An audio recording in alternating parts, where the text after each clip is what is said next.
All right, everyone, I am beyond excited to bring you this information today. This is going to be a brief explanation of what stem cells are, what their therapy is, and the efficacy of stem cell therapy, specifically human umbilical cord stem cell therapy. So, what will happen is we will have much more information to come, but this is just a preview of what's going to be happening here in the next weeks to months as we get this rolling. So first off, what is a stem cell? Stem cells are your body's repair and regenerative mechanism. They are undifferentiated cells that are grown and produced by your bone marrow, stored in the bone marrow, also stored in the fat. And here's the cool thing, is that they go where they want. They go and become what your body needs them to become. So by an undifferentiated cell, what I mean is a cell that is born that has no predisposition to become anything else other than the target of which it's intended to be sent to. So what will happen, for example, is I've got a nice injury here on my hand. This injury was from the gym, from a pull-up bar. And when this injury happened, the inflammatory signals that came from my finger went to my bone marrow. My body spit out these undifferentiated cells to be sent and to become tissue around my finger. So those stem cells, the undifferentiated cell, became a finger from that injury right there. So check out this chart. I think this is really cool. Hey, we start with a mesenchymal stem cell. As I said, they're produced in the bone marrow. They're stored there. They're also stored in your fat. And they become whatever they need. Your body needs them to become. So if it's a bone issue, they can become bone. If it's a cartilage issue, it can become cartilage. Same thing with marrow, bone marrow, tendon, ligaments, adipose tissue, connective tissue, etc. They literally will go to wherever they need it. And this is how your body heals and how it regenerates. And we're going to be pounding that word over and over: regeneration, regeneration, regeneration. Because if we have an osteoarthritic joint like a knee or a shoulder, stem cells can be injected into those sites to actually help regenerate that area. Okay, now, looking at this chart here, this chart just gets me absolutely giddy. Hey, because if you look down here at the newborn, when babies are born, 1 out of 10,000 cells is a mesenchymal stem cell.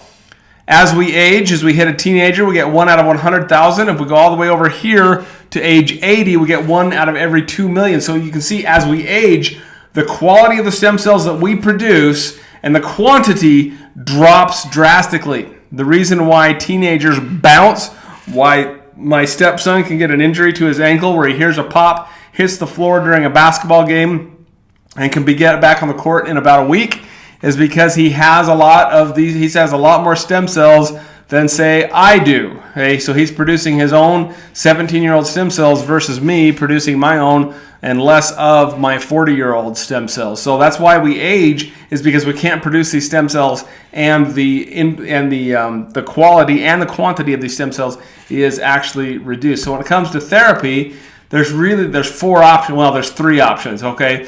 Because fetal and embryonic stem cells, they're not going to happen. They're immoral. They're illegal. They come from harming babies, and we're not even going to go there. No way, no how. Amniotic fluid and placental stem cells don't harm the baby, but they are invasive because you have to get them from the placenta or from the amniotic fluid. And the issue that we have with those is they're not predictable. That takes us to what are called autologous stem cells. These are your own stem cells. See this guy here? This is my friend Doug.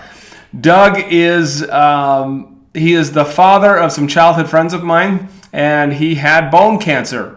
And after his chemotherapy, they actually drilled into his bone and took out his own stem cells and re-injected them, and it absolutely saved Doug's life. Okay?